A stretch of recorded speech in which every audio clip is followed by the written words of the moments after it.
Nah, oke, coba kita praktek ya sekarang. Eh, Coba kita buka link ini. Nah, link ini tuh isinya adalah, nah ini dataset kita yang coba kita mau praktekkan. Saya punya dataset bentuknya seperti ini. Nah, kurang lebih kita akan mencoba untuk membuat sebuah kurva sederhana, kemudian kita akan mencoba fitting kurva, lalu kita akan mencoba plot FTIR, lalu kita akan mencoba uji T nanti, terus kemudian kita mencoba ANOVA, uji ANOVA. Biasanya yang kita sering pakai itu kan uji T tuh, membandingkan dua sampel tuh performanya lebih bagus yang mana. Kemudian juga ANOVA tuh kalau misal kita punya banyak jenis sampelnya, misal sampel A bandingkan B bandingkan C, nah itu pakai ANOVA. Nah, oke. Mungkin kita mulai dulu dari pembuatan kurva sederhana ya. Kurva sederhana kan ya pasti udah pada bisa lah. Kita coba buka Origin. Nah, saya di sini pakai yang Origin 2024. Nah, di sini bisa. Nah, kalau buka pertama kali biasanya tampilannya akan seperti ini. Kosong. Nah, kurang lebih seperti ini. Nah, ini tampilan bisa dikustomisasi sesuai dengan kenyamanan masing-masing. Kalau saya pribadi biasanya saya pin di Project Manager supaya bisa kelihatan projectnya apa aja, terus kemudian ininya apa aja. Mungkin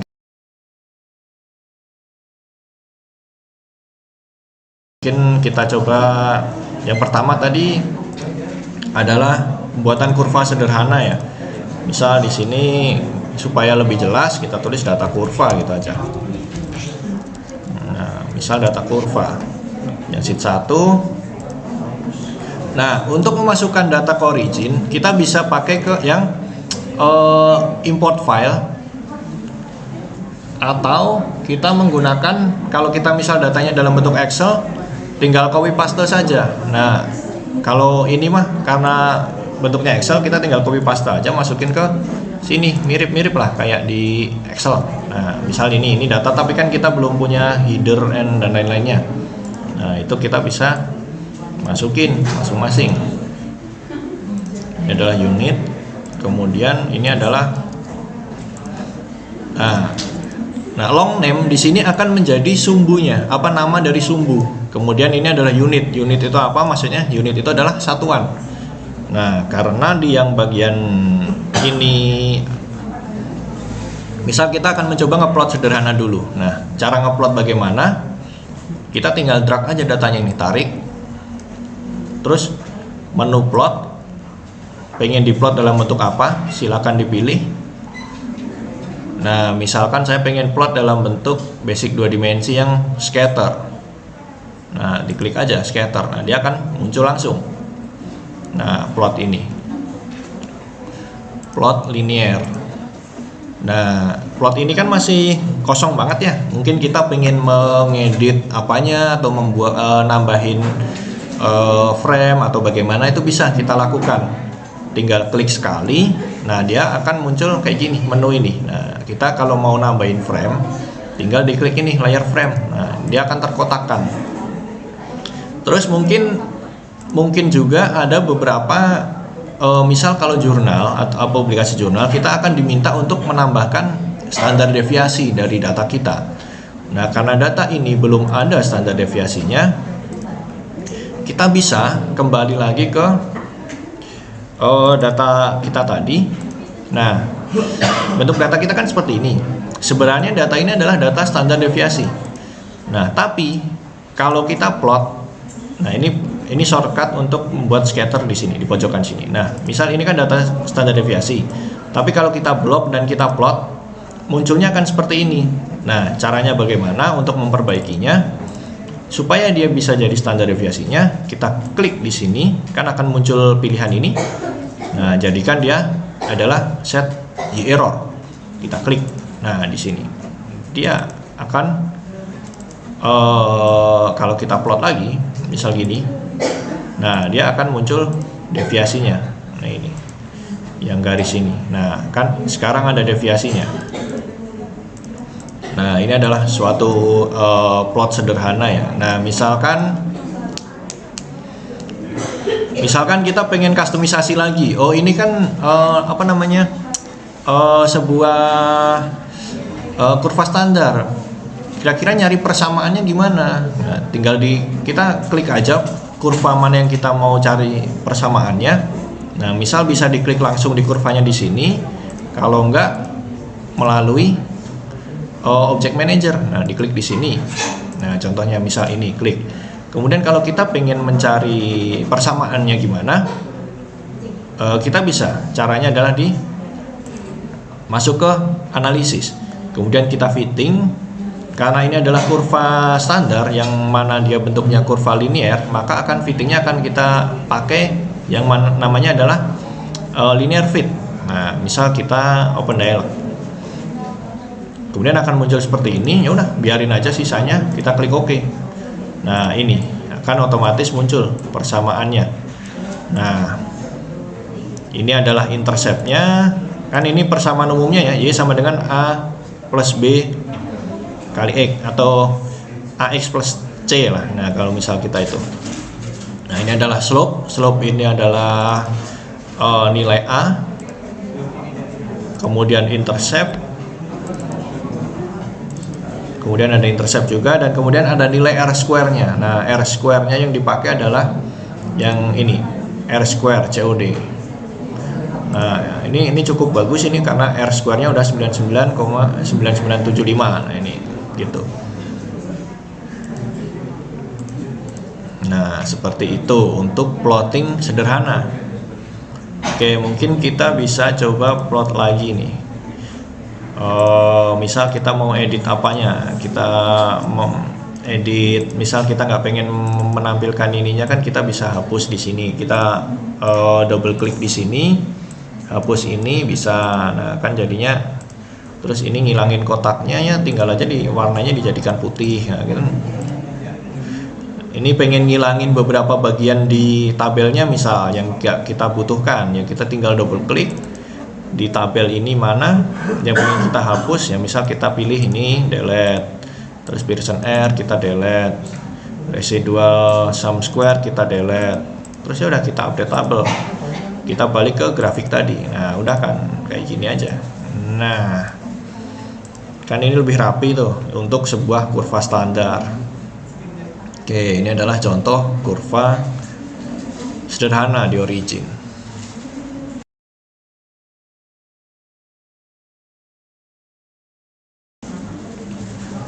Lalu misal kalau kita pengen bikin kurva 3 dimensi juga bisa. Misal kita bikin data baru deh, kurva 3 dimensi. Nah, kita bikin sheet baru, coba kita kasih nama 3 dimensi. Yang ini tadi kan standar ya. Nah, kita copy aja datanya ini, paste di sini. Nah, tapi karena dia headernya ini harusnya di sini, taruh di long name. Nah, kita bisa menghapus baris, klik kanan di delete row aja. Nah, kalau kurva 3 dimensi sama caranya. Kita tinggal blok,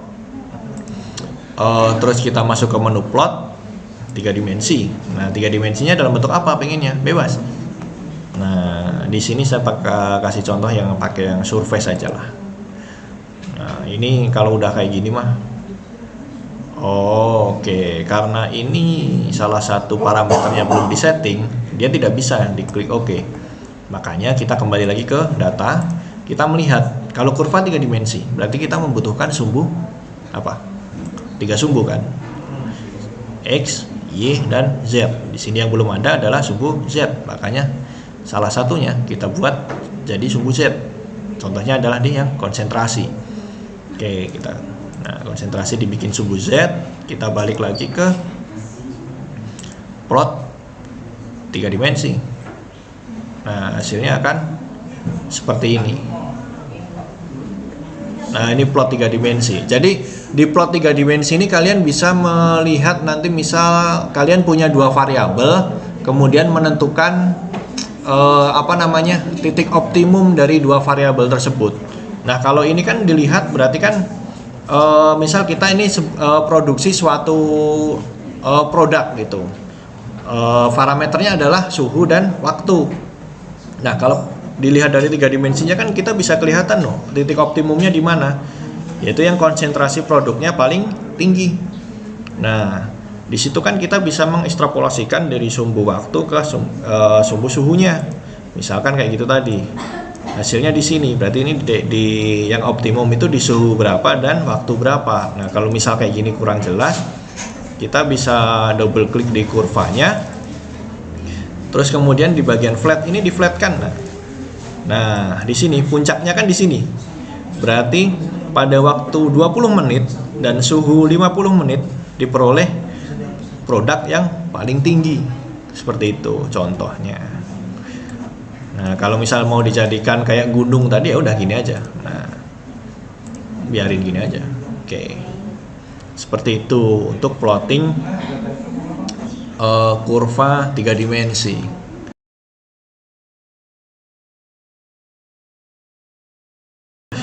Misalkan saya punya data seperti ini, data kurva standar dalam bentuk konsentrasi yang diketahui dan absorbansinya kan. Nah, untuk ngeplot kita cukup tarik saja kolomnya gini. Terus kita pergi ke plot basic 2 dimensi, kemudian scatter. Nah, hasilnya kan seperti ini. Ini yang tanpa standar deviasi. Tapi kalau mau pakai standar deviasi, ya kita harus menyediakan satu kolom khusus yang isinya nilai dari standar deviasi absorbansi kita tadi, misalkan ini.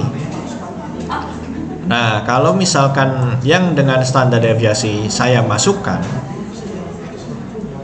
hasilnya akan seperti ini.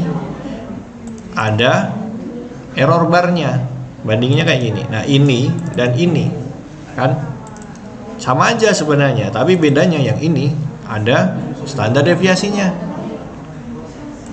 Nah, bebas. Soalnya ada beberapa jurnal yang mewajibkan setiap data itu dikasih error.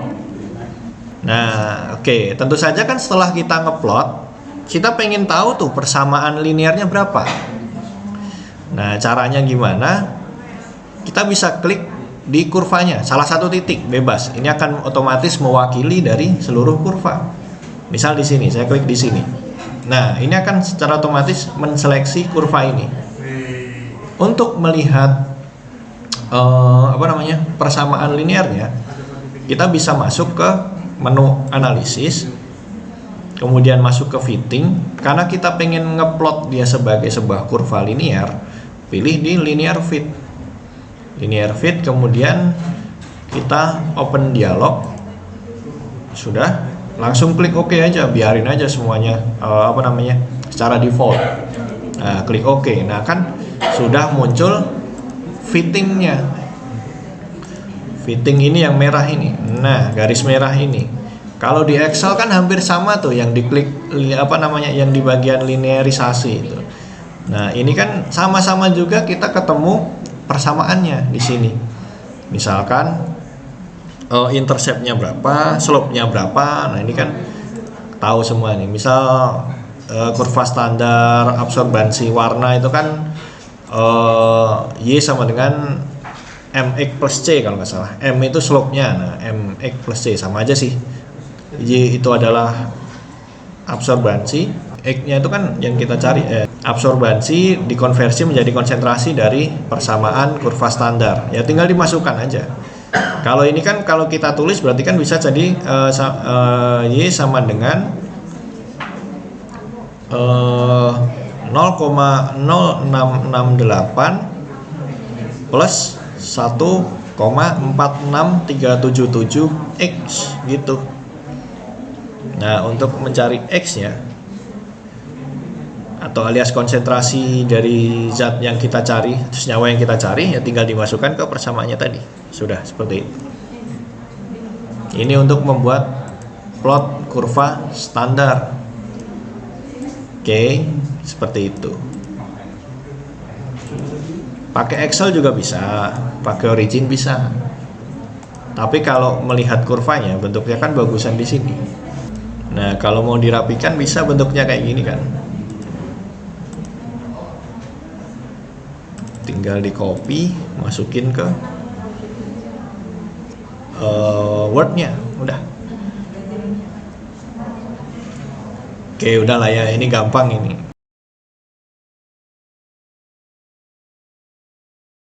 Coba sekarang ke fitting kurva. Nah, ini yang sering kalian lakukan. Kalian ini fitting kurva, ini fungsinya apa? Salah satunya juga hampir sama, yaitu untuk mencari persamaan dari sebuah kurva. Nah, misalkan saya kasih contoh kurva yang sering saya gunakan, yaitu karena saya mainan enzim, jadi dia merupakan kurva Michaelis-Menten. Nah, misalkan kita untuk menentukan suatu kecepatan reaksi atau laju reaksi suatu enzim kan butuh parameter yang namanya Michaelis-Menten. Nah, di sini kita bisa dapatkan dari plotting nilai ini. Misal contohnya ini. Saya punya data seperti ini. Oke. Kita plot di sini. Parameternya kita tulis saja di long name. Nah, kalau dia diplotkan seperti tadi pakai scatter, bentuknya akan seperti ini. Tapi kan kita nggak tahu nih value-nya berapa, ininya berapa. Kita cuma taunya kayak gini aja. Kita sebenarnya bisa melinearisasikan ini dengan salah satunya adalah pakai Lineweaver box. Tapi kalau kita nggak mau dilinearisasi gimana? Bisa di Origin kita plot langsung. Misal kita klik, masuk ke analisis, fitting, karena ini dia bentuknya tidak lurus, karena dia bengkok kan bentuknya bengkok kan. Nah, berarti kita masuknya adalah ke yang non linear, alias tidak lurus. Nah, non linear ini kita bisa masuk ke open dialog lagi. Akan muncul seperti ini. Nah, kita harus mencari, kita pengen plot bentuknya apa, karena ini tadi adalah data laju reaksi terhadap konsentrasi substrat, atau kita pengen melihat kurva Lineweaver box. Berarti kita harus mencari kategorinya apa. Contohnya ya kategorinya kita cari. Misalkan dia karena dia enzim kinetik. Nah, di sini ada enzim kinetik. Nah, kinetika enzim tuh banyak tipenya. Nah, dia di sini sudah disediakan Michaelis-Menten. Oke. Nah, dia akan otomatis ngeplot sendiri. Gambarannya seperti ini kira-kira plotting fitting kurvanya. Nah, setelah itu kita bisa namanya diiterasi. Iterasi itu maksudnya gimana? Di fitting supaya persamaannya itu semakin mendekati bentuk data kita. Kita bisa klik di ini namanya fit until converge. Nah, dia akan berubah. Kalau sudah, ya udah tinggal klik OK aja. Klik OK, persamaannya sudah tahu. Nah, kita nggak usah susah-susah ngitung nilai kinetika nilai konstanta Michaelis-Mentennya udah keluar di sini. Jadi kalau yang mainan enzim ya udah tinggal ditulis KM-nya sama dengan 1,946 plus minus 0,18 gitu. Oke. Contoh lain ini misalkan kita plotting data isothermal absorpsi ya itu. Nah, ini adalah contoh data absorpsi isoterm punya teman saya. Dulu kan teman saya bikin ini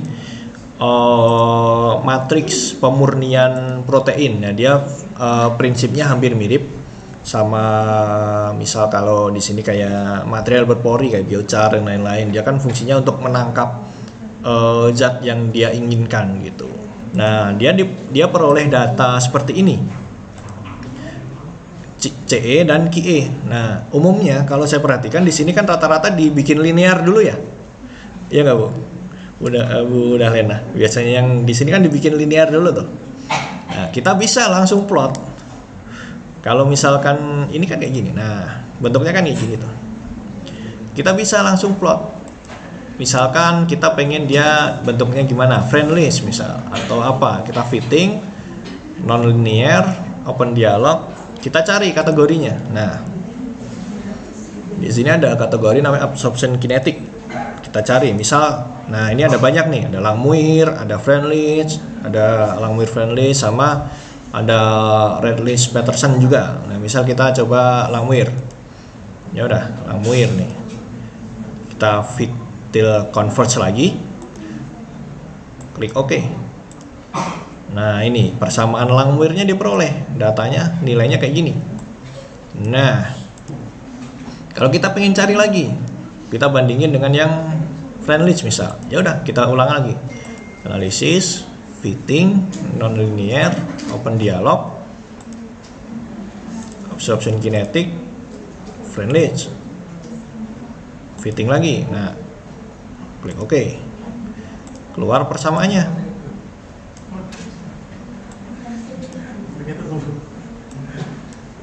Terus misal kita pengen membandingkan persamaan isoterm absorpsi yang lain, analisis, fitting, non-linear, open dialog, absorption kinetic. Misal kita bandingin mana lagi, pseudo-second order atau SIPS, Langmuir Freundlich yang gabungan, atau Redlich. Kita coba Redlich ya. Redlich, fitting, klik OK. Nah, nih. Nah, ini ketemu Redlich Peterson. Nah, ini kan kita dapat nih 3 fitting dengan persamaan yang berbeda-beda. Kita kan tinggal melihat R square-nya yang paling tinggi yang mana kan berarti. Oh, ternyata R square-nya paling tinggi yang di Redlich Peterson. Berarti dia mengikuti yang ini gitu misal. Jadi yang lainnya dihapus aja. Berarti dia yang paling bagus mengikuti yang Redlich Peterson. Berarti penarikan kesimpulan kita berdasarkan dari R square yang diperoleh dari hasil fitting ini. Jadi di sini kita nggak perlu melinearisasikan dulu. Jadi langsung di fitting saja bisa untuk mencari dia tuh mengikuti isoterm absorpsi apa. Seperti itu. Kan enak tuh, nggak usah 2 kali kerja tuh. Dan kenapa kayak gini? Kenapa nggak usah dilinearisasikan? Umumnya data itu akan lebih bagus dalam bentuk yang dia diperoleh dalam state naturalnya, karena dia tidak mengalami pengolahan yang terlalu banyak, sehingga dia akan lebih mencerminkan kondisi aslinya. Nah, ini adalah salah satu contoh plotting yang mana tidak perlu dibuat linear dulu. Seperti itu. Contoh yang pertama tadi ada yang kurva Michaelis-Menten tadi, bisa dibuat linearisasi pakai line Weaver-Bock. Tapi kalau bisa langsung, itu hasilnya akan lebih mencerminkan kondisi alamiahnya. Terus misal mungkin kalian perlu di yang isoterm absorpsi ini, ya bisa, nggak usah dibikin linear dulu, tapi langsung diplot. Seperti itu. Nah, nanti kan kelihatan dari R square-nya tuh. R square itu R kuadrat. Yang paling besar yang mana, berarti kan kemungkinan mengikuti yang itu gitu kan. Pengambilan keputusan kita biasanya dari situ.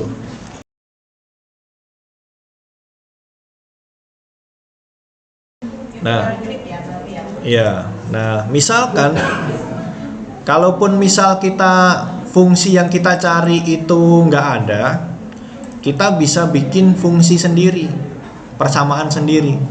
Klik aja di new ini nanti. Nah, tergantung nanti persamaannya gimana. Tapi ini cukup sulit, jadi kita nggak usah. Nah, jadi saya di drive itu sudah menyediakan fungsi kurva isoterm untuk plotting ini tadi, apa namanya, Langmuis dan lain-lain tadi. Nah, ini bisa di-download, kemudian di-copy, dimasukkan ke dalam dokumen.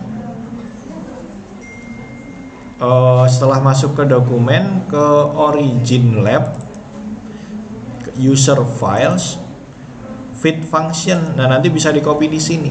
Kalau misal nggak ada, ini silakan di download, terus kemudian di copy di sini, dokumen origin lab user files fit function. Nah, bisa dipaste di sini.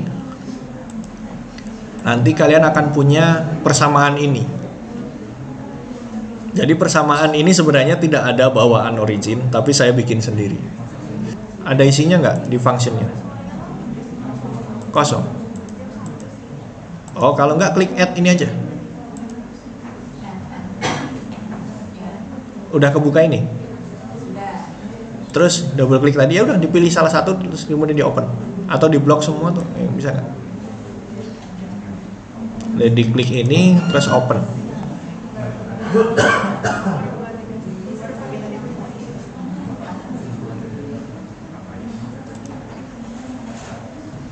Nah, nanti kan dia karena punya saya udah ada, this name is already exist. Gimana? Udah bisa? Sekarang udah ada nggak di abstraction kinetic atau user define? Ada. Di mana? User define. Abstraction kinetic. Oke, ya udah. Tinggal di add semua aja tadi yang itu.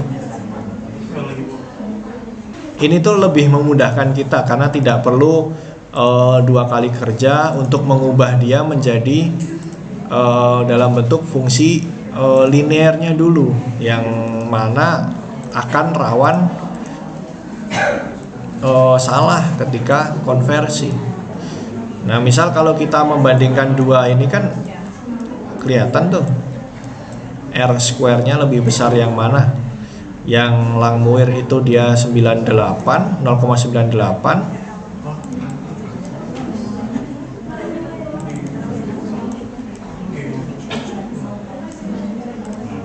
Sedangkan yang friendly dia 0,975.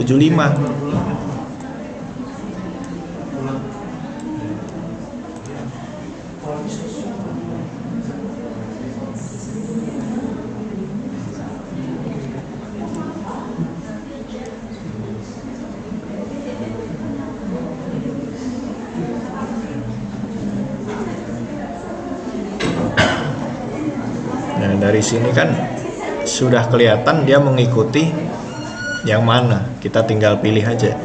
Oh, data kita mengikuti Langmuir. Nah, tanpa harus 2 kali kerja mengubah ke bentuk linearnya dulu.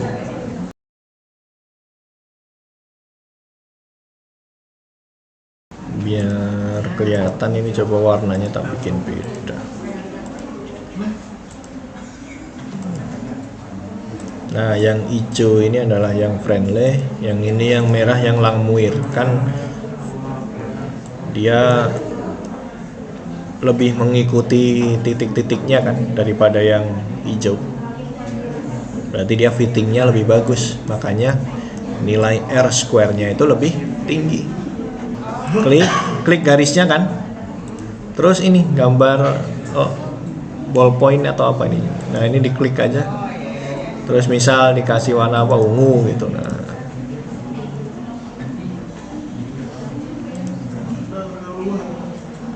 simbolnya diganti, tinggal diklik aja. Misal saya bikin bintang, bikin bulat, bikin bendera Indonesia.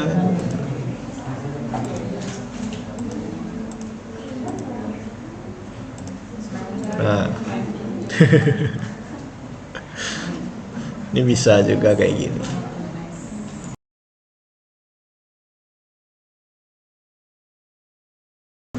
Mungkin banyak yang familiar kalau origin itu dipakai untuk ngeplot FTIR.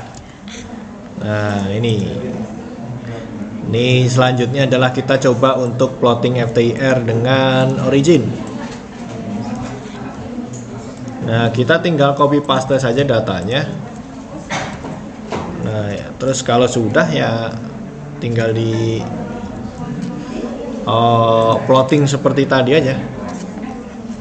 Nah, misalkan ini kan data dari FTIR misal. Nah, di bagian long name seperti tadi akan menjadi judul dari sumbunya, kemudian unit itu menjadi satuan, dan komen ini biasanya akan menjadi penanda atau legend dari kurva itu milik siapa.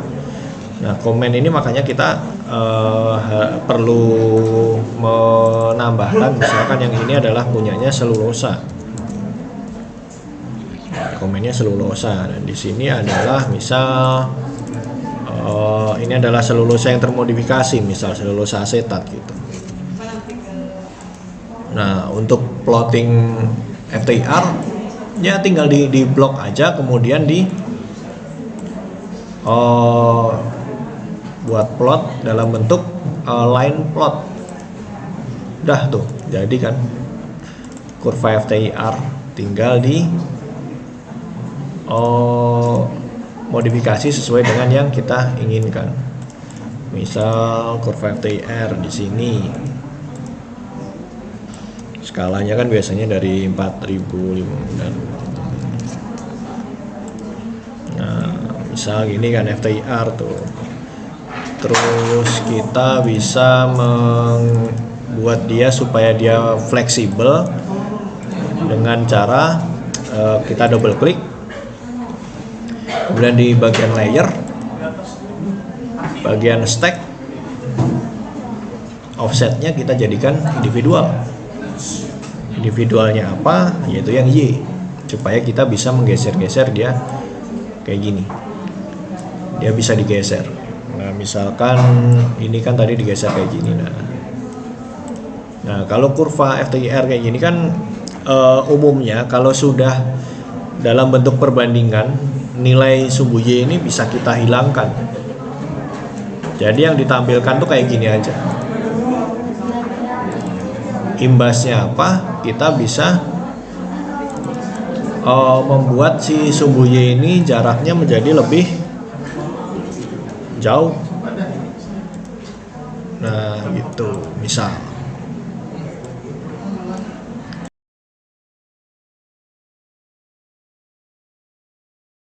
Nah, terkadang kan kita melihat atau memperoleh hasil FTIR itu kan tidak ini ya, tidak smooth atau kurang gimana gitu. Nah, kita bisa smoothing si data itu. Kita tinggal klik, masukin ke menu analisis, signal processing, kemudian di smoothing. Nah, smoothing kita open dialog. Nah, di FTIR nih. Terus kemudian di preview nih, biar kita bisa melihat smoothing kita tuh bagaimana. Misalkan kita pengen nge-smoothing daerah-daerah yang nggak bagus tuh. Biasanya pakai Savage Seagull aja udah cukup. Paling smoothing tuh 15 atau ini udah cukup sih sebenarnya. Nah, kita bisa melihat bagian-bagian mana yang ingin kita smoothing dengan cara mengklik tanda kaca pembesar di bagian sini. Nah, ini nanti kita bisa pakai untuk zoom bagian tertentu. Misal saya klik di ini, kemudian pengen saya zoom di daerah sini, karena saya nggak pengen kehilangan daerah sini gitu. Jadinya smoothingnya gimana caranya supaya daerah sini tuh nggak hilang. Misal 20. Ternyata ketika di setting 20, beberapa puncak di sini hilang. Jadi misal ya biar ya, kita jadikan 15 gitu. Nah, 15 smoothingnya tidak terlalu kuat, jadinya beberapa puncak di sini masih dipertahankan. Nah, selanjutnya kalau sudah di smoothing, diklik OK saja, maka akan keluar kurva yang sudah di smooth, yaitu yang ini. Nah, supaya bisa digeser-geser, kita bisa masukkan ke dalam grupnya aja. Nah, selulosa yang di smooth itu yang warnanya yang biru. Nah, ini kan ada sedikit perbedaannya. Nah, ini misalkan yang belum di smoothing, bentuknya kayak gini. Setelah di smoothing, bentuknya lumayan mulus. Nah,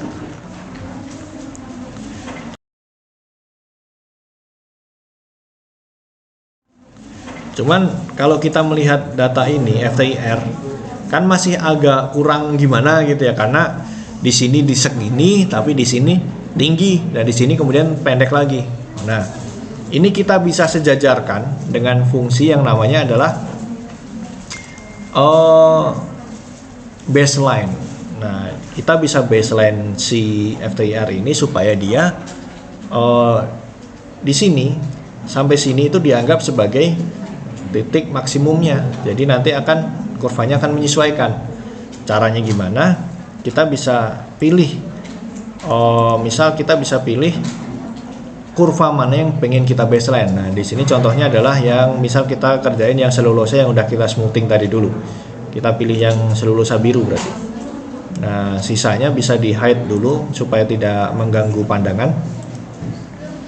Terus kemudian setelah diseleksi, kita bisa masuk ke menu analisis.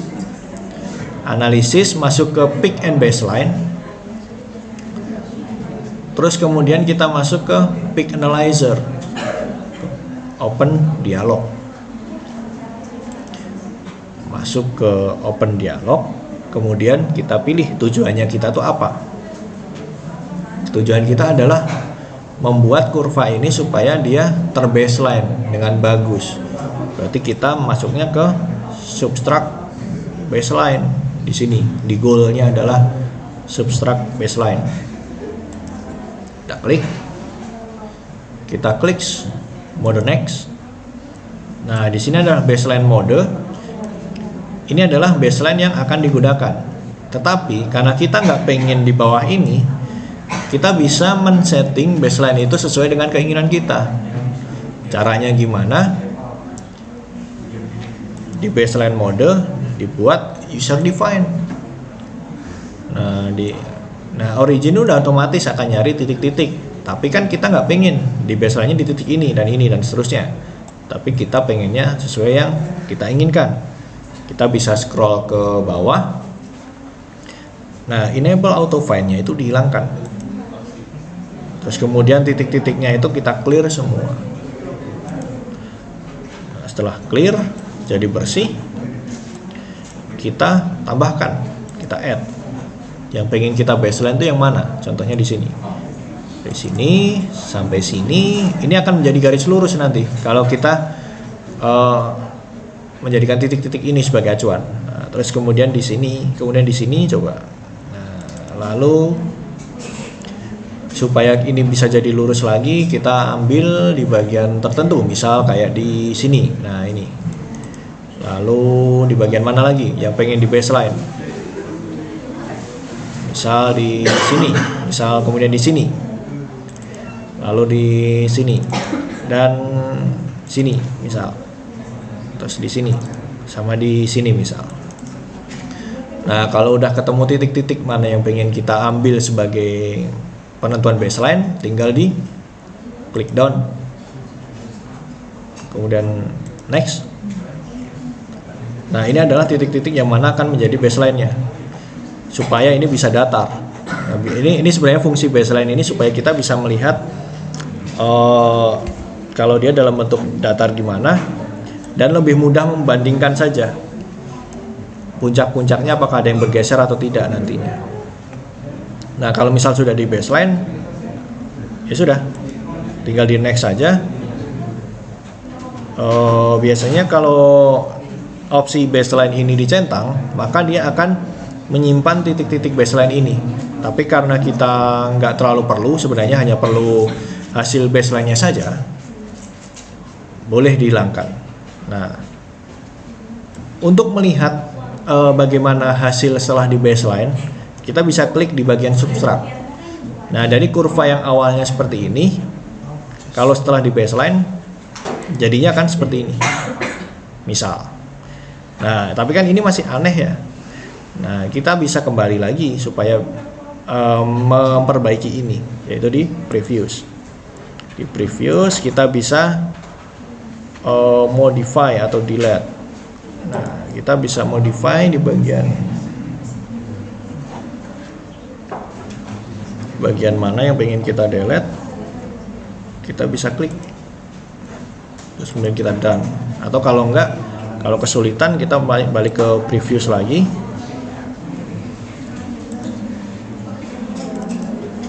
kita bisa delete.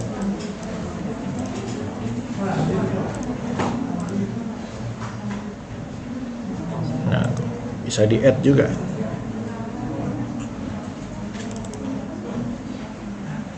Nah, misalnya ini, nah ditambahkan 1 titik supaya bisa memperbaikinya. Nah, setelah kita lihat kan hasilnya seperti ini jadinya kan. Nah, lebih bagus daripada yang tadi. Nah, ini cuman untuk tujuannya supaya mempermudah kita untuk membandingkan puncak-puncaknya saja sih, ada pergeseran atau tidak. Nah, makanya kita baseline dulu dibanding sebelumnya yang bentuknya kayak gini tadi. Mungkin jadinya kalau misal tidak ini kan tidak signifikan gitu perbedaannya. Nah, kalau misalnya kita baseline kan jadinya seperti ini.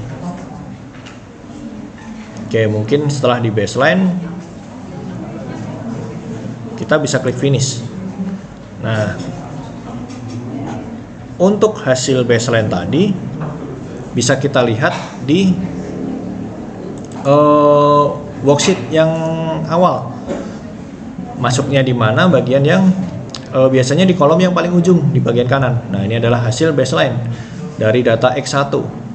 Nah, ini baseline data X1 itu maksudnya yang mana? Data yang ini, panjang gelombang. Sama panjang gelombangnya, tapi nilai ininya tidak berubah.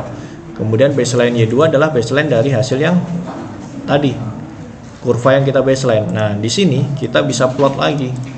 Misal supaya nggak bingung, saya coba kasih nama sesuai yang tadi. Nah, ketika kita plot, kenapa bentuknya kayak gini? Ini adalah nilai yang baseline-nya tadi, yang untuk menjadikan dia lurus. Nah, untuk memplot data yang spektra FTIR-nya, itu yang sebelah sininya. Nah, yang ini, yang nilainya adalah 0 sekian ini. Nah, ini bisa diplot lagi, maka dia bentuknya akan lurus dibandingkan dengan kurva yang belum di baseline tadi, misal gini, biar lebih kelihatan. Nah, yang merah ini adalah yang sudah di baseline, kemudian yang atas adalah yang belum di baseline. Kelihatan kan perbedaannya?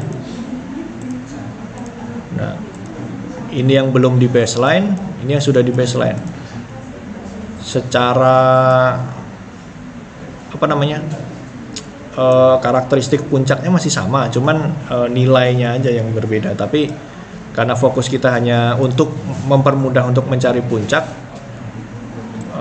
saya rasa tidak terlalu bermasalah, meskipun nanti baiknya yang dipakai yang beneran data aslinya saja. Nah, kemudian setelah kita punya data seperti ini, misal FTIR yang sudah di baseline, ini akan bisa kita sesuaikan juga skala-skalanya seperti tadi, misal di bagian 4000 sampai misal 500. Nah, kita apply. Nah, kan bentuknya kayak gini tuh.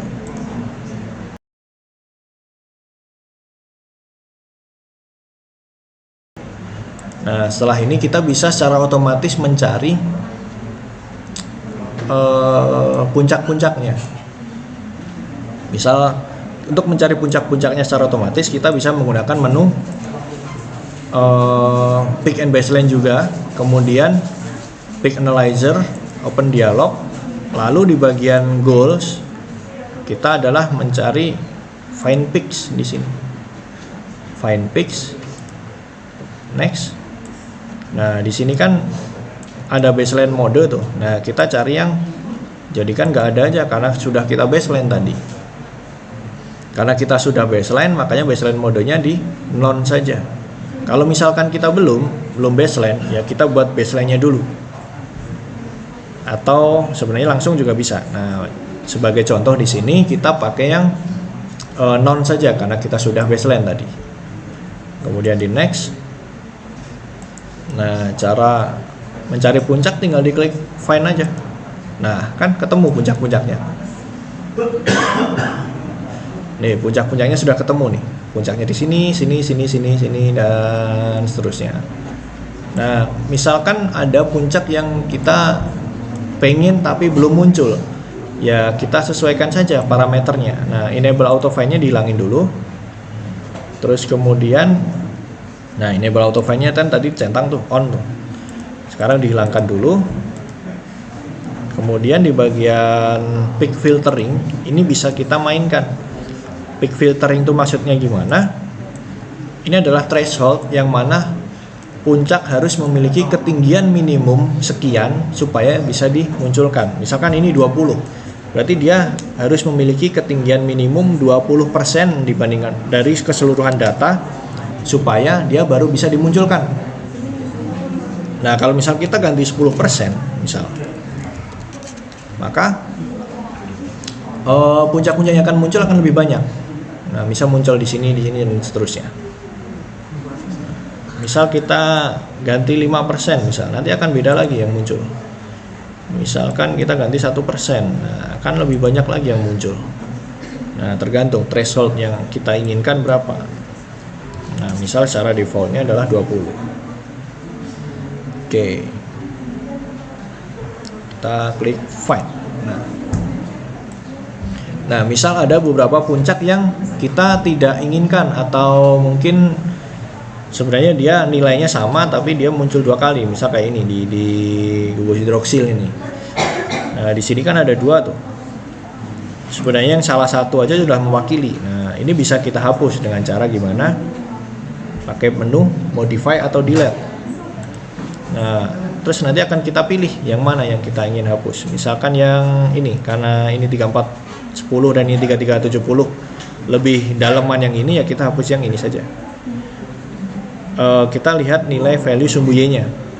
Nah, ini kan sumbu Y-nya adalah min 24 dan di sini adalah min 24 juga, tapi yang di sini komanya 34, di sini 25. Berarti kan lebih dalam yang di 3377. Makanya yang misal kita yang pakai yang di sini saja. Jadi kita bisa dihapus di bagian ini. Kita tinggal klik titiknya,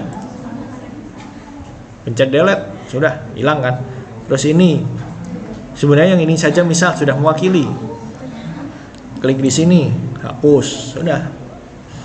Nah, gitu. Terus kalau sudah, kita bisa klik done. Kalau sudah done, nah kita tinggal bagaimana caranya kita pengen mengkustomisasi ini. Ini kan puncaknya tulisannya di atasnya ya, jadi kadang kita jadi nggak bisa baca. Nah, ini bisa kita ubah-ubah di bagian label dan marker.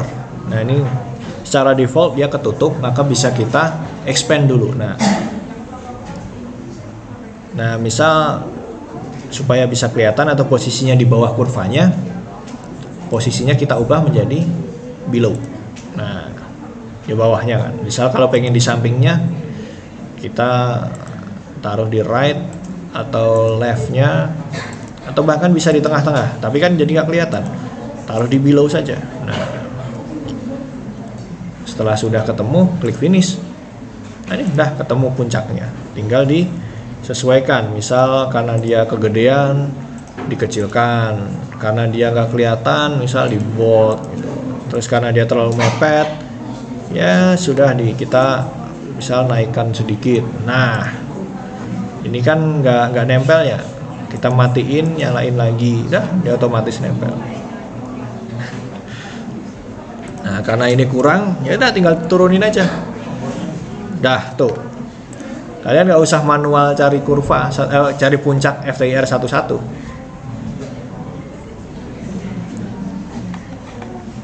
Terus kalau misal yang nggak di baseline, kalau yang nggak di baseline bisa nggak? Bisa juga. Misal ini ya, ini kan kita nggak di baseline tadi. Sama caranya, pakai analisis, fitting, pick BN baseline, pick analyzer, open dialog. Tujuan kita apa? Find peaks. Next. Baseline modenya gimana? Baseline modenya kita nggak usah perlu, ini aja kita taruh di maksimum supaya dia yang paling atas ini yang dijadikan patokan sebagai mencari baseline. Nah, selanjutnya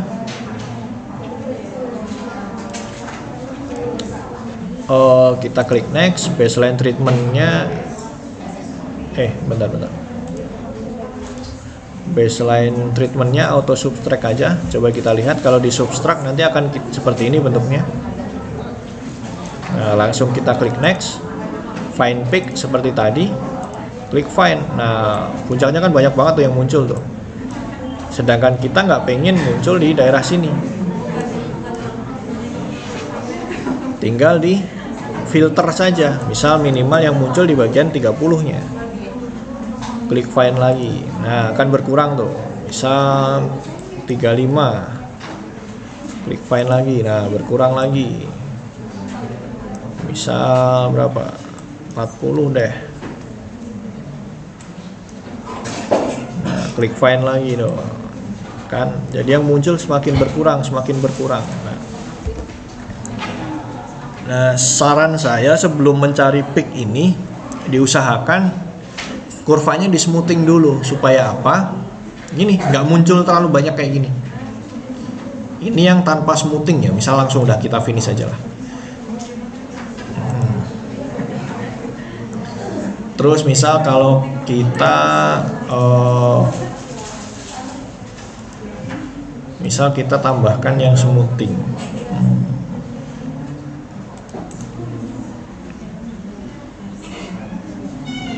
Misal kita ganti data ini yang sudah di smoothing ya.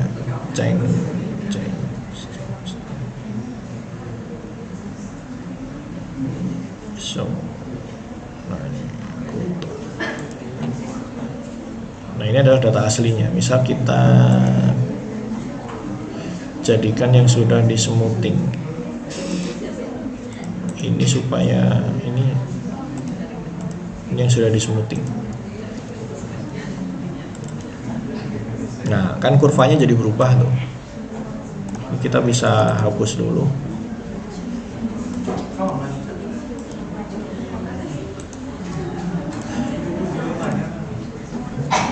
Analisis, pengen baseline, analyzer, open dialog.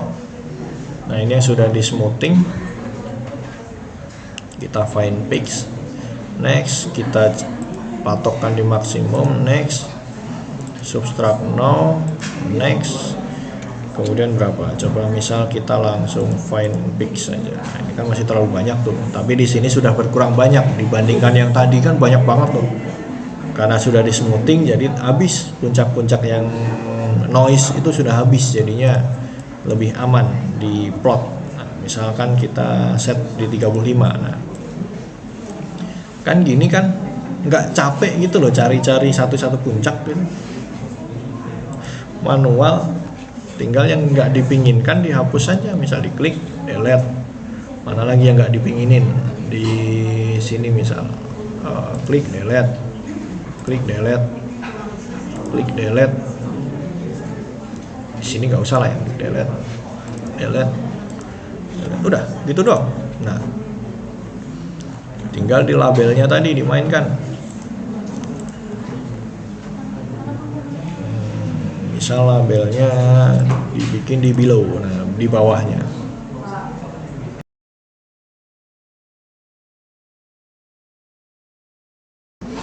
Cara membuat semuanya satu angka di belakang koma. Oke. Kan gimana ya? Sudah diperoleh gini ya. Nah, kita coba klik finish dulu. Nah, kan datanya seperti ini. Anggaplah kita sembunyikan yang ini dulu supaya nggak ganggu. Ini kan 2 angka di belakang koma tuh. Kita klik dulu puncaknya. Kemudian kan diklik di gambar gear ini, open plot details. Terus kemudian di bagian label, di bagian numeric format, kita pilih yang ini, titik 4 ini. Nah, titik 4 itu kita apply dulu. Nah, itu kan kita jadi 4 ya, 4 angka di belakang koma ya. Nah, ini bisa kita setting, misal kita titik 2, misal dia jadi 2 angka di belakang koma. Kalau misal kita anggap titik 1, dia jadi 1 angka di belakang koma. Nah gitu, caranya gitu. Jadi untuk mengubah-ubah label diselesaikan dulu kurvanya, kemudian baru diedit di ini label properties. Nah di sini kan oke, nah udah kan. Nah ini yang di smoothing. Jadi ya itu tadi saran saya, untuk mencari puncak itu lebih baik di smoothing dulu supaya noise-nya itu udah habis, nggak kayak tadi kebanyakan yang muncul. Nah ini yang di baseline yang bawah, yang di atas yang nggak di baseline. Jadi sama aja sebenarnya. Fungsi baseline itu cuma untuk mempermudah aja untuk men-setting parameter tadi untuk mencari puncak, bukan berarti untuk mengubah data. Enggak. Nah kayak gitu.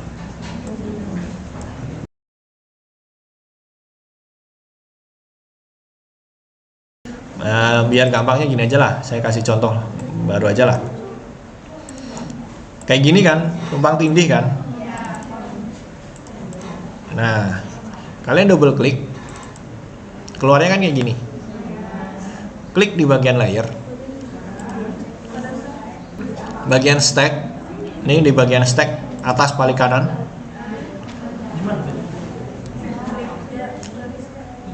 Offsetnya dijadikan individual.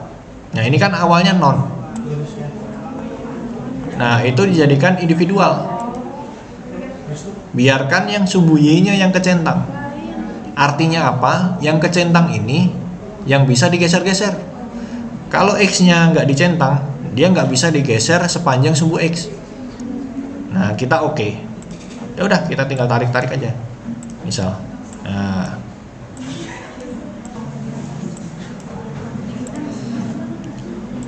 Nah tadi kan kayak gini, kita double klik, masuk ke sini, ke stack, individual, klik OK, udah digeser. Nah untuk mengubah, karena ini nggak muat, ya udah tinggal di bagian sumbu Y-nya itu dibesarkan, misal dijadikan 75. Kita klik OK. Nah kan sisanya banyak tuh. Nah kita tarik lagi, kita tarik. Nah kalau kita membandingkan FTIR dengan teknik menumpuk spektra kayak gini, kan nilai transmitan itu sebenarnya nggak perlu ditampilkan, jadi tinggal dihapus saja. Jadi bentuknya nanti kayak gini. Nah tinggal di frame saja kalau misalkan mau. Nah misal kita modifikasi lagi tuh skalanya jadi berapa, 500 sampai 4000, apply. Nah kan pembandingannya jadi kayak gini aja. Misal ini adalah selulosa yang belum dimodifikasi, misal yang atas, terus yang bawahnya adalah selulosa yang sudah dimodifikasi. Nah kan bisa dibandingkan tuh. Oh dia puncaknya sama, tapi ada satu puncak atau dua puncak baru. Misal di sini nih. Misal di sini nggak ada, di sini jadi ada. Terus misal di sini cuman kecil, di sini jadi lebih tajam. Nah ini akan kelihatan ini. Kalau di baseline langsung dibandingkan saja. Bagusnya kalau misalkan mau cari puncak otomatis itu di smoothing dulu.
Ini yang sudah di smoothing, ini yang belum di smoothing tuh.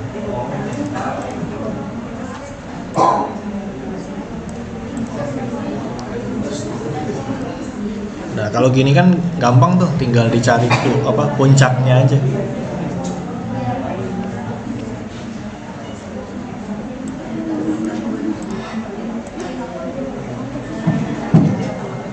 Analisis, bikin baseline, bikin finder.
Gimana?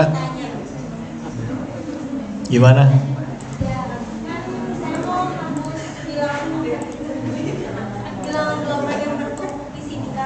Ya. Tapi saya nggak bisa.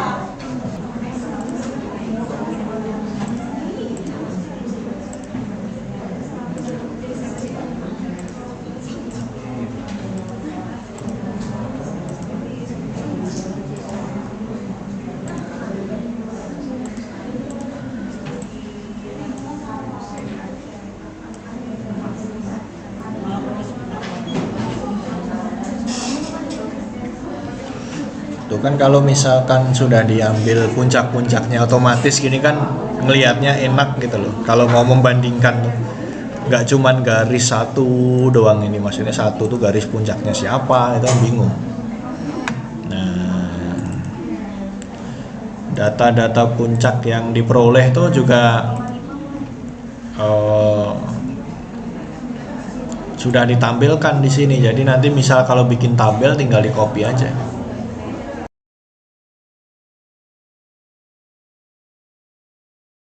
Mau coba uji statistik pakai Origin kalau mau. Oke, coba kita masuk ke uji T Origin ya, kita coba. Yang sering dilakukan itu biasanya uji T itu. Uji T.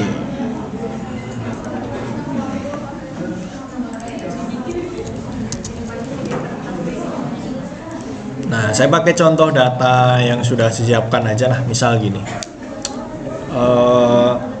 Saya punya data, anggaplah kita punya data kapasitas absorpsi, berarti unitnya adalah ini. Misal kita punya data kapasitas absorpsi dari dua biochar yang berbeda, misal biochar A dan B. Nah, Di sini kita bisa membandingkan hasil penelitian kita atau data kita itu berbeda secara statistik atau tidak. Nah, kita bisa membandingkan misalkan produk kita itu yang dihasilkan sudah sesuai dengan standar atau belum. Kita juga bisa membandingkan antar dua produk kita itu yang paling bagus yang mana. Nah, misal kalau kita pengen membandingkan produk kita dengan produk standar, kita bisa lakukan itu dengan cara namanya adalah uji T satu pasang atau satu sampel atau one sample t-test. Nah, maksudnya gimana? Kita di sini membandingkan hasil yang kita peroleh dengan hasil standar. Nah, misal kita punya dua biochar nih, biochar A dan B, masing-masing kapasitas absorpsinya sekian. Nah, kita pengen membandingkan biochar dan A dan B ini sudah sesuai dengan standar SNI atau belum, misal contohnya. Nah, kemudian kita bisa caranya apa? Gimana? Pakainya adalah hipotesis testing yang one sample. Nah, kita kan inputnya adalah data dari kapasitas absorpsi masing-masing sampel kita tadi. Kemudian kita masuk ke tab yang namanya t-test for min. Nah, t-test for min maksudnya gimana? Test min adalah kita masukkan nilai standar dari biochar SNI misalkan biochar SNI itu standarnya minimal memiliki kapasitas absorpsi 42 mg per mili contoh. Jadi kita tuliskan 42 di tes minnya. Nah, kita langsung klik OK aja. Nah, akan langsung muncul di sini biochar A dengan nilai alfa 0,05, dia tidak dia berbeda secara signifikan dibandingkan dengan nilai standar, misal tes min, maksudnya min standar yang kita sesuaikan. Nah, itu udah keluar tuh langsung tuh biochar A berarti karena dia rata-rata 38 sedangkan standarnya itu adalah 42 misal, dia signifikan berbedanya. Oh, berarti dia di bawah standar. Kemudian biochar B rata-ratanya adalah 42,66. Terus kita tahu standarnya itu minimal punya kapasitas 42. Ternyata dia 42,66. Berarti dia significantly different, dia berbeda secara signifikan. Tapi berbedanya di mana? Di atas standar seperti itu. Nah, ini untuk membandingkan dengan yang standar atau rata-rata yang lain gitu. Bingung nggak? Kalian pembandingnya apa biasanya kalau misal membuat produk? Klaim ini SNI kan? Nah, gitu. SNI-nya berapa? Nah, kan itu kita bandingkan dengan sampel kita. Misal SNI-nya 40. Sampel kita rata-ratanya 38. Tapi itu secara statistik sama atau beda? Kan kita nggak tahu, kita cuma melihat rata-ratanya aja. Nah, makanya kita uji pakai yang namanya uji T sampel 1. Nah, di situ nanti misalkan gini, misal anggaplah ini nggak ada ya. Misalkan kita produk kita adalah ini, yang biochar A. Biar kelihatan aku gedein deh. Ya, misalkan produk kita adalah biochar A. Kita pengen membandingkan apakah kapasitas absorpsi ini sesuai dengan SNI atau tidak. Anggaplah kita tahu standar SNI-nya berapa? 40 gitu ya. Biar gampang lah hitungnya. Nah, kita tes menggunakan yang namanya hipotesis testing t-test one sample. Nah, input data yang kita masukkan yang mana? Yaitu data yang kapasitas absorpsi biochar A kita. Nah, tentu saja kan kita kalau penelitian datanya pasti berulang banyak kali ya, nggak cuma satu titik aja. Nah, dia akan otomatis mengukur nilai rata-ratanya dan membandingkan dengan apa yang ingin kita bandingkan. Nah, karena kita pengen membandingkan dengan nilai standar, maka kita bisa menginput nilai standar itu di bagian tab t-test for min. Nah, test minnya berapa? Ini dimasukkan nilai yang sesuai SNI atau batas SNI-nya. Misal SNI-nya adalah 40. Kita masukin nilai di sini 40. Kalau sudah, ya udah klik OK aja. Nah, hasilnya bisa dilihat di sini. Ini. Pada rentang kepercayaan atau alfa 0,05, min atau rata-rata dari populasinya itu secara statistik berbeda signifikan dengan tes min atau min dari nilai standar, karena dia cuma 38,41 sedangkan standarnya adalah 40. Berarti dia di bawah standar, seperti itu. Kita tahu dia di bawah standar, tapi secara statistik signifikan atau enggak?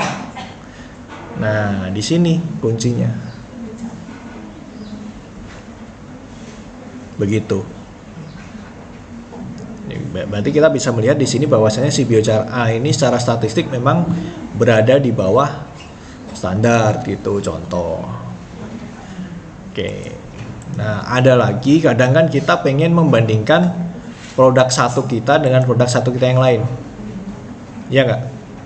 Misal kita punya 2 produk tuh, pengen bandingin produk satu dan satunya. Nah, itu kita bisa caranya menggunakan apa?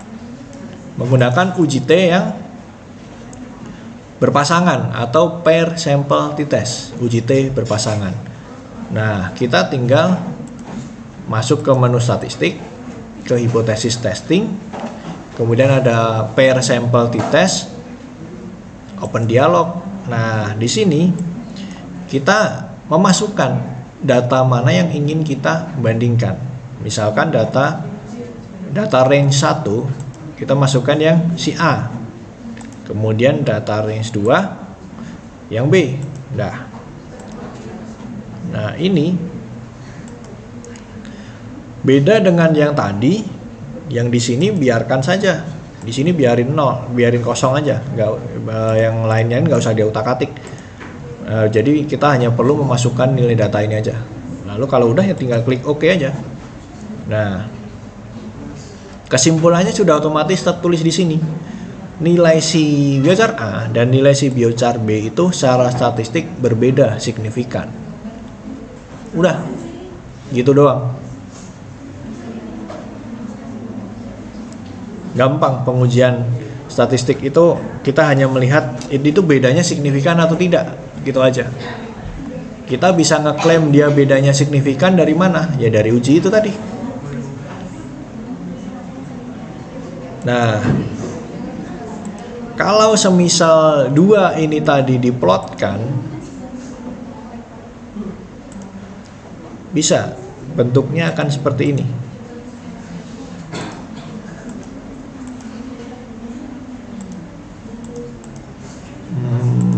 Ini. Nah, kan yang satu rata-ratanya di sini, range-nya sekian, yang satu rata-ratanya di sini, range-nya sekian. Nah, ini kan secara statistik tidak berbeda. Dan memang nilai rata-ratanya berbeda. Ditambah nilai errornya tidak saling bersinggungan. Begitu. Oke, ini untuk uji T. Sedikit mengulang zaman semester 3 ya, kalau nggak salah. Gimana kira-kira? Itu uji T. Yang baik yang sampel tunggal maupun sampel berpasangan. Nah, kita bisa melakukan uji statistik di sini juga. Oke, seperti itu. Dah, uji T gampang, hanya kayak gitu doang. Hasilnya nanti kan bisa langsung keluar nih. Sampel saya yang ini dan ini beda, gitu dah.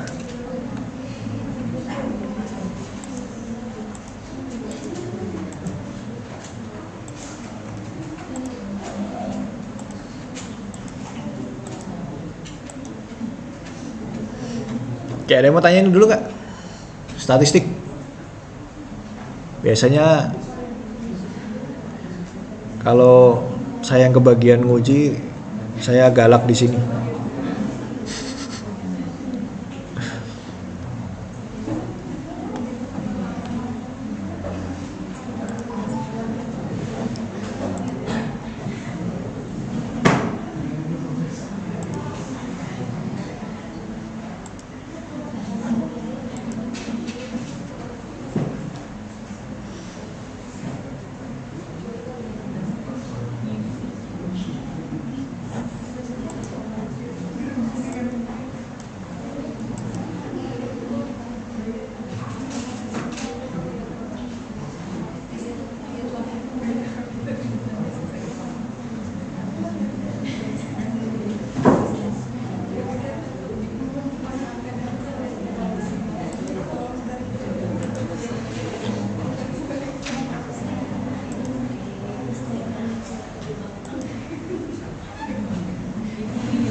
Oke, gimana? Kalau nggak ada yang nanya, mungkin pernah kalian juga akan perlu kayak sejenis ANOVA ya, mungkin ANOVA itu kayaknya akan lebih penting karena kita kalau di ANOVA itu akan membandingkan 2 atau lebih sampel. Nah, kalau uji ANOVA dengan menggunakan origin itu bisa digunakan dalam bentuk data. Misal bentuk datanya kayak gini, data alias data raw. Ini adalah data raw atau dalam bentuk data terindeks. Kalau terindeks seperti ini bentuknya. Nah, jadi dikelompokin dulu, misal di sini faktornya, faktor katalis misal. Dan di sini adalah laju reaksi. Kalau data dalam bentuk data raw itu kayak gini, langsung aja. Misal ini adalah laju reaksi.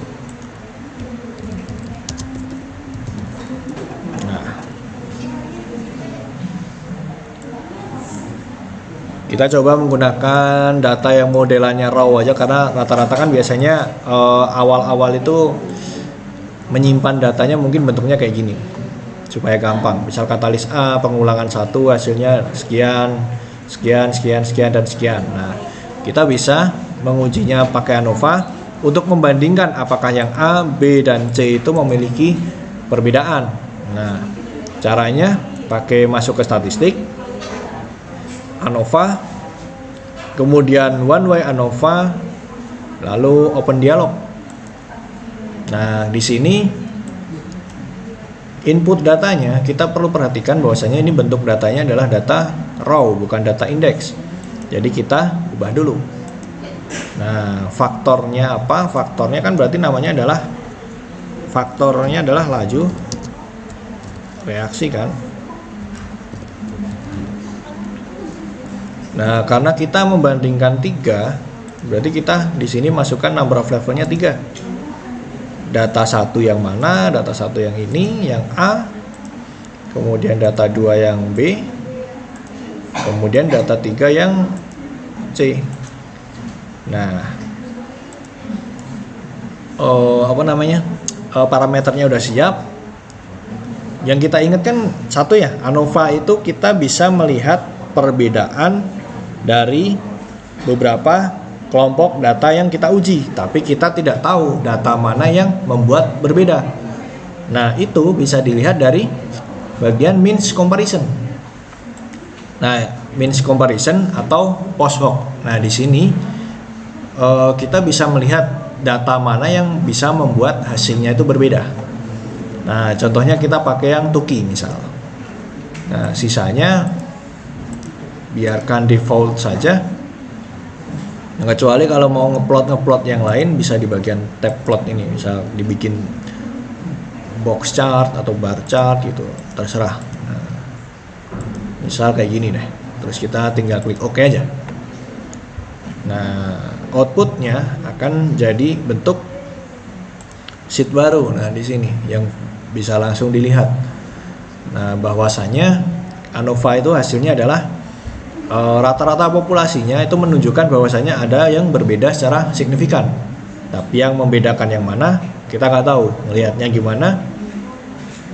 Pakai means comparison tadi atau post hoc. Melihatnya yaitu yang di bawah ini, tab bawah ini. Nah, kita kan tadi pakai Tukey ya. Ini hasilnya perhitungan Tukey-nya, tapi kita nggak terlalu perlu memperhatikan bagian Tukey ini. Langsung saja ke bagian grouping letter. Nah, di grouping letter ini kita akan bisa melihat mana yang membuat data mana yang membuat beda dari semua itu. Nah, ternyata adalah data yang ini yang membuat data-data kita itu memiliki perbedaan. Nah, dia kalau misalkan masih satu grup, berarti data itu tidak berbeda. Tapi kalau udah berbeda grup, berarti data itu memiliki perbedaan secara statistik. Nah, itu tadi adalah yang dalam bentuk data raw. Kalau misalkan dalam bentuk data indeks, sama juga caranya. pakai statistik, ANOVA, one way, kemudian open dialog. Ini dalam bentuk indeks, faktornya kita masukkan nama faktor-faktornya, kemudian datanya itu data hasil perhitungan kita. Nah, means comparison, oke. Plotting, kalau pengen plotting silakan diplot, klik oke aja, udah selesai. Hasil perhitungannya ada di sini, sama.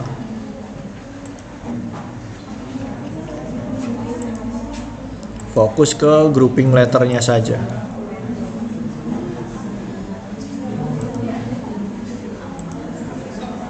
Nah, kalau di sini kelihatan nih yang membuat beda tuh mana? Ternyata katalis C itu adalah yang paling beda, sedangkan katalis A dan B itu tidak berbeda secara statistik, secara signifikan.